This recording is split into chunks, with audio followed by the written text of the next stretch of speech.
everybody. Welcome to another Ignite Visibility University podcast. I am so excited because today we have Randy Jasinski, who is an IT leader. He's got a couple decades of experience in technical transformation with Fortune 500 companies, mid-sized businesses. He's president of 5P Consulting, who's a firm that I've worked with for a really long time. Really great stuff we're getting into today around data, architecture, and that's what his business offers: cloud infrastructure consulting, business architecture consulting, data architecture consulting. This is the stuff, everybody, where the industry is headed for digital marketing, and that's why I'm so pumped up about this interview. It's this data visualization. And so we're going to get into all that. I want to get into things like value-based bidding, Salesforce, data visualization, these burning questions that marketers have right now. And there's nobody better to do it than Randy. We'll have an open discussion about that. But before we do, Randy, tell us just a little bit about you. How'd you get started? What's that journey been like to getting to where you are today? Right. Yeah. Thanks, John. Thanks for having me. Yeah, like you said, I've been in this area for over 20 years. I got my start in sales. So I was doing sales for hardware, and that was a long time ago. I don't want to age myself, but that's really where I began. But what happened was I really was intrigued and interested in the technical side of it. So I switched over into the IT group at that point and started my career in IT and shifted there. I built out a digital commerce platform at that company. And then I moved on from there and I did consulting for a while for areas like ERP and CRM, a lot of business system type stuff. And then from there, I moved on. I worked at a major corporation for a while, doing a lot of digital transformation in areas like sales and operations and customer service. And at 5P, really, the thing that I focus on is helping organizations transition from where they are today into, future state digital experiences to help them improve their business. So, the areas that I tend to hone in on include things like sales and commerce, customer service and marketing, and kind of putting a wrap around all that to help them into the future state. So what's that been like over the last 2 years, 2020, 2021? I mean, have you seen, I mean, obviously a lot of stuff's coming online. Like how are you kind of helping people with that? And has that really been like exacerbated over, the course of all this COVID stuff and things like that? Yeah, definitely. I mean, there's no doubt. I mean, it's been going on for years, right? I mean, the transition and the technology has blossomed. But I think when COVID hit, what I saw was a couple different things. There was this little pause at the beginning where nobody really knew what the heck to do. But then some companies really started taking it to the next level and saying, we have to pivot our business. In some cases, they might have been a business to business type organization. And when COVID hit, suddenly their traditional channels of how they sold, whether it was via having sales individuals go out and sell products or retail channels, well, that stopped or near stopped. So it was critical at that point for them to pivot to go direct to consumer. So commerce became a big thing.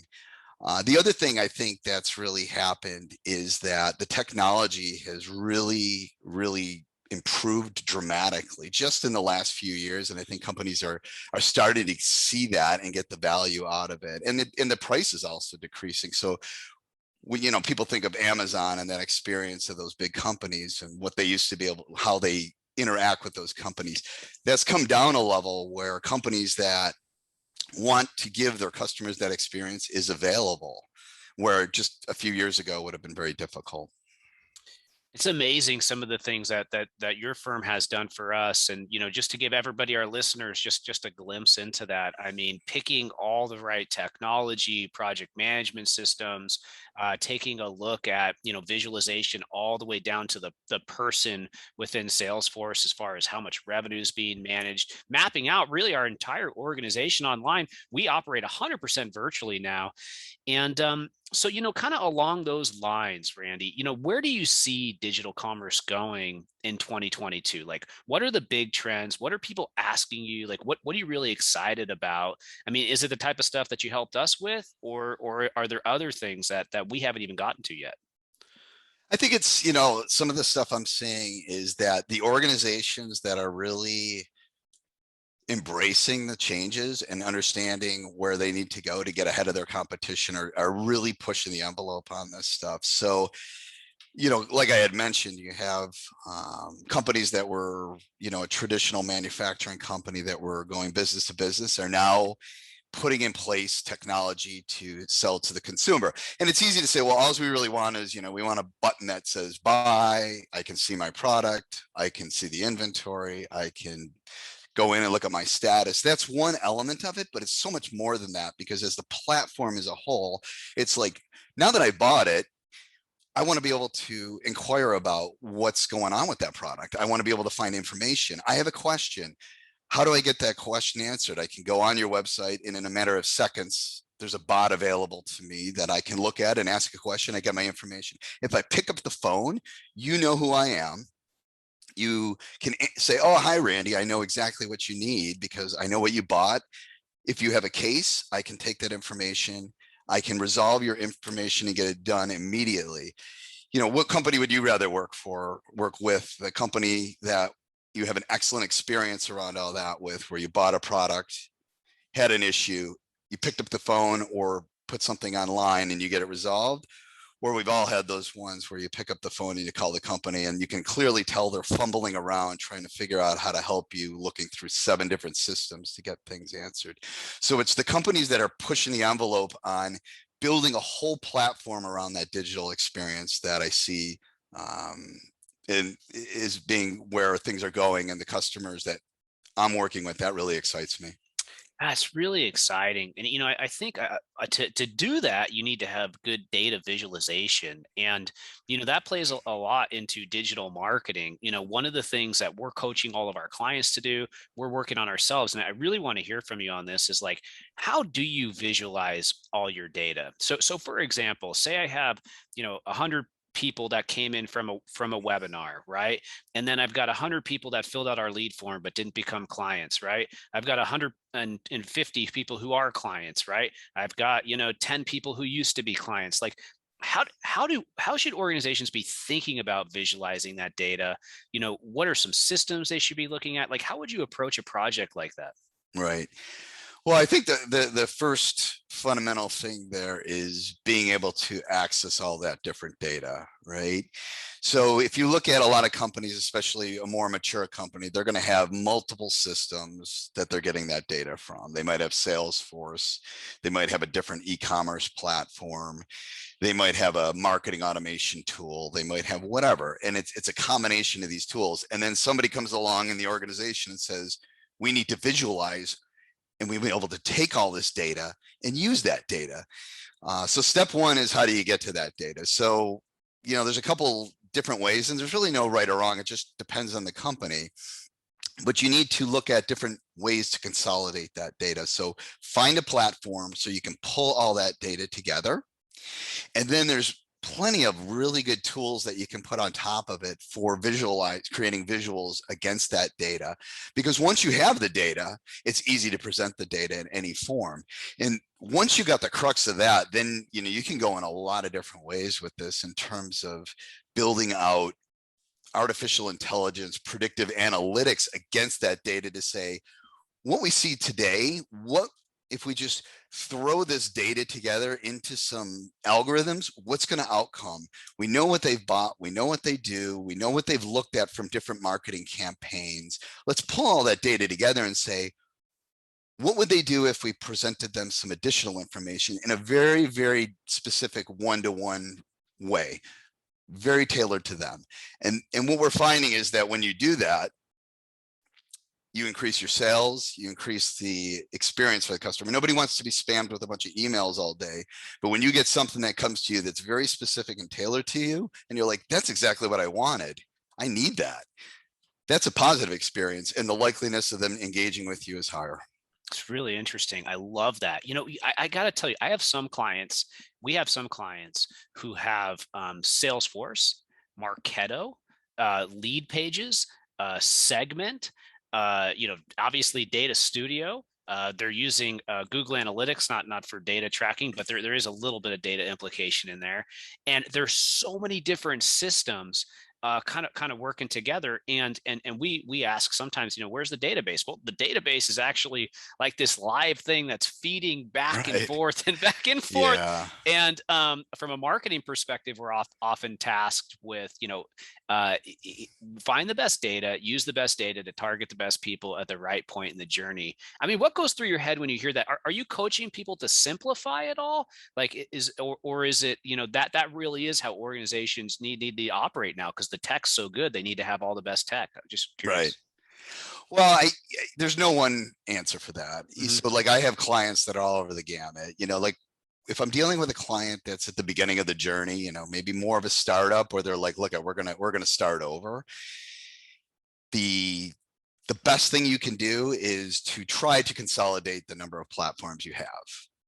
It's not to say you're going to get rid of everything, right? I mean, you can't, but if Salesforce is a platform for digital commerce that you're going to go with, or Oracle, or whatever it may be, use the tools that they have available rather than, building a bunch of one-offs for different components, because that way your data is in one location. And then as you build off little components, you're like, well, we found this one really awesome tool that does loyalty management. That's cool. We'll pull the data into the core platform, and we can run the analytics off of that and present it. No problem. But if you got 12 of these, it's going to be a little bit more difficult. So it's really important to establish that core platform is what I'm hearing, and then rally around that for the organization and make sure that they understand that. But that's what we've done with Salesforce, really. Absolutely. And I feel like that's been a good move for us. Yeah, for sure. I mean, you're a great example of that. And it's not always easy for companies to do it, because it's not uncommon, especially the larger organizations, the ones that have been around for quite a while. They'll have multiple CRMs, multiple ERPs. You brought up some other examples, right? And it's not easy to just say, well, we're just going to click a button and remove those things. Each of those are a huge undertaking in and of itself. So in those cases, we just work with them to figure out how are we going to make that work? How can we centralize some of this data and go from there? So there's definitely advantages to companies that are able to take that step back, pick their platform, and move forward. So if I've been running my organization, I'll give you an example. Say this is not me, but say I'm a $50 million business, right? Been running technology for a long time. I got technology in a lot of different places. I just I wish I had a better handle on my data. What process would you walk through with somebody, just like systematically, so they could get to a point where they feel better about it? Right. Well, the first thing that we typically do is we start with an overall as is architecture. Like what is your current as is technology footprint, right? So it's as simple as just drawing that out, right? Just picture a Visio diagram. We draw here, you got these different systems. Here's the data ownership of these. You can picture a bunch of arrows going back and forth. And this is what you have today. Okay, well, we know that's pretty simple to do. Well, what are you trying to do? Fundamentally, what is your goal? You're probably trying to make some shift. You want to be more competitive. You want to be better than your customers, and you want to increase sales. You want to have better tools available to you so you can market better, have a better experience for your customer. Okay, well, how are we going to do that with that current as is? Really quickly, we can look at that, and based on experience that we've had, we can look at it and go, well, you're using these different tools. You have these one-offs here. You got this. What if we start to consolidate that into this platform? And like I said, we're not going to do that 100% across the board. There's some of these outliers that we go, that thing's awesome. Let's keep that, but we can consume that data into the central commerce digital platform that we're trying to target. And by doing that, then we can build out the 2B. And by the way, that's good not only because of what we're talking about, but in the end, you typically are going to save money, because instead of having licensing with 12 vendors, we're going to cut that down to 5. Yeah, that's one of the things we went through. I'm such a yes guy, and I always want everybody in the organization to be happy. And so we had said yes to maybe 15 different softwares at one point, and we had it was so much redundancy. It's like we have this tool, and we have their three competitors, and Yeah. then and they all did the same thing slightly differently, or in a little bit of a different box or something like that. So I love that. I love that savings and that process. That's really fantastic. One of the things I'm getting asked about a lot is because Google basically, we're a premier Google partner, run, tens of millions of dollars, a year just in that platform. And they came to us and they said, John, one of the biggest things in 2022 and even 23, 24 is going to be value-based bidding. So what value-based bidding is this final sale, that final sale on the commerce platform, and then kind of tying that back into your advertising and kind of connecting all the dots. I'm curious, are you getting a lot of questions around stuff like that right now, like full customer journey mapping and any digital marketing implications? Oh, big time. I mean, that's like probably one of the biggest. Like if you ask me what are some of those cool things that I see coming in 2022 and beyond, this is definitely, you're hitting kind of right on the crux of it. So, if you think about like digital commerce, again, most people are going to go, well, it's easy. I see being able to go into a website, place an order, click a button, I'm happy, right? I mentioned, the ability to then have that experience of saying, oh, I got a problem with my product. Bam, the information is in front of me. It's really awesome. That's cool. I can also create a case, get that case resolved. That's awesome. Altogether, simple, very good experience. But in addition to that, when you get into the marketing aspect of it, by having all that data consolidated into one platform, you can really start to get into marketing automation in a one-to-one predictive way. So like if you think about it this way, it's like I know your habits. I know how often you come to my website. I know how often you're calling about things. I know how often you're looking on us on social media. And so I can take all this information and I can put it into some algorithms, and I can say, based on what we know about this individual and individuals of similar backgrounds and similar profiles, I think John is going to like this. And then I can do a campaign around that that's very specific to John and show this to you. And when it comes to you, you're going to say, whether it's email or social or however I get that to you, when you see it, it's going to really resonate with you, and it's going to be sticky, and you're going to look at it, and the likeliness of you clicking on that is very high, certainly higher than it would be if it was like, please buy from us, right? This is really tailored specifically to you. So when you click on that, then when you come to the front end, it's right in front of you. So now, like, you've clicked on this specific product, I'm going to show it right to you right at the front. And there it is. It's like in a beautiful format where you say, that's exactly what they sent to me. I knew I needed it, and now I see it on the front end, and I can really quickly get it. That's the kind of thing that you can do once you have a platform with all this data, and now you can start to really, really get into the marketing automation of it and do that one-to-one. Yeah, it's really amazing to kind of hear you talk about predictability and AI and the marketing things that you mentioned, 110%. And I just see this huge difference between customers that have data and don't have data on the marketing perspective. Sometimes we'll get somebody, they might come to us, they might be spending a couple $100,000 a month, right? Pretty healthy budget, right?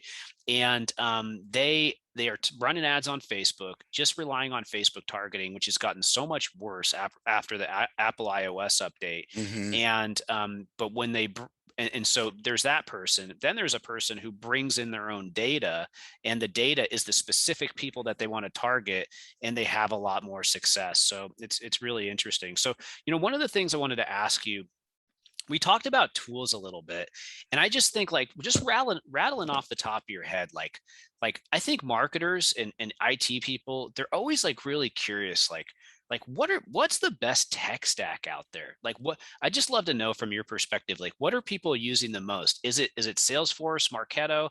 Like if you just rattled off like the biggest names you're Right. dealing with that you see the most success with, that you don't absolutely like hate, and you don't think that like this is the piece of junk, like what do you like, Randy? Like tell us about that. Yeah, I think there really is no one size fits all. Hmm. But I feel, there's probably, you could say there's a little bit of bias on it because there's certain tech stacks that I'm going to really like versus others, right? Hmm. I mean, the ones you mentioned, Marketo, that's a decent one, of course. Probably the two that I get the most bang for buck out of are Salesforce and HubSpot in this Hmm. specific area. Um, and it just kind of depends. I think HubSpot, what I see is they have a really easy entry path. They make it really easy for a smaller company or somebody who's uncertain about the future of what they're going to do with this. They just feed you just enough to say, we're going to give this to you. It's super cheap, no real obligations. You can start out, you can have a marketing automation campaign up and running in just days, and it's good. And you'll get to see some visualization. You'll get to see some data that comes back. You can tie it in, but they only give you enough just to get you going. And then, of course, from there you can grow it. And then they have a whole platform, and they're spending a lot of money, to radically improve that platform. I mean, the amount of resources that they've put on this, right, is mind blowing. Same thing with Salesforce, but Salesforce, I think, is maybe not as easy out of the gate to get up and running. But as an overall platform, I think they're, without a doubt, the top tier in terms of this area. Um, they've if you have your information within the Salesforce platform, or if you can get it within the platform, no doubt that the tools that they have available are amazing, and where they're going, and by the day, the amount of innovation that they're doing on it is just mind blowing. So I'm a business owner. I'm trying to pick between HubSpot and I'm trying to pick between Salesforce. And what I'm hearing from you is HubSpot is easy entry, ease of use. Salesforce is harder barrier to entry, more enterprise level customization capabilities. Is that how you would make that decision, sort of? Right. I mean, I think that's definitely fundamental. And I think, I listen to individuals and companies and say, where are you today? And what do you think you're going to do in 3 to 5 years? And that becomes part of that conversation. Yeah. It's like, if you get a lot of, we don't really have any budget for this, we don't really know where we're going, this is just like almost like a crapshoot. We think we kind of get it. We know that marketing automation, and we know that these things are important, but we can't rally behind it. That would probably lead me towards HubSpot Yeah. because of the easy entry to it, and you can grow with it. However, if you're like, look at, here we are today, we know that this is the future for us, and we're going to invest in this, and we want this to be something enterprise level, and this is where we're going, it's probably going to be towards the Salesforce side of the house. Makes sense. Well, we did Salesforce with your company, and I'm really happy that we did do it. It has paid off 3 times over, and I really, really appreciate the visualization we have there and the data. It's been fantastic. So, That's awesome. Love to yeah, hear that. yeah, honest recommendation right there. So, as we're kind of, talking about, moving into the future and things you're excited about, and just for our listeners, as we're kind of wrapping up today, what are some of the main things you kind of want people to focus on when it comes to just like strategy overall for data going into 2022? Like, where should their head be at? What should be kind of like top priorities for them, do you think? Right. Well, I guess it depends on the goal. That's a tough one to answer, is like, this is what you should do. It just kind of depends on the organization and the goal. But what I really will say is that when COVID hit, a lot of companies just kind of took that pause on investment, right? Hmm. And other companies did not, right? And there's reasons that are endless for that. Some companies just boomed because of COVID, their product boom, others suffered. But at the end of the day, investment into your digital strategy is really going to be important for your future for most companies. And you may or may not really fully grasp what that means. But you have to definitely look at it from a strategic perspective and say, what are we trying to do versus what our competition is doing? And sitting still sometimes is the worst thing that you can do, because if you're not making changes and you're not giving the ultimate customer experience to your end customers, as well as your people that work internally, you're still going to start to see cracks around the edges. And by the time you morph and shift, your competition is 3 times ahead.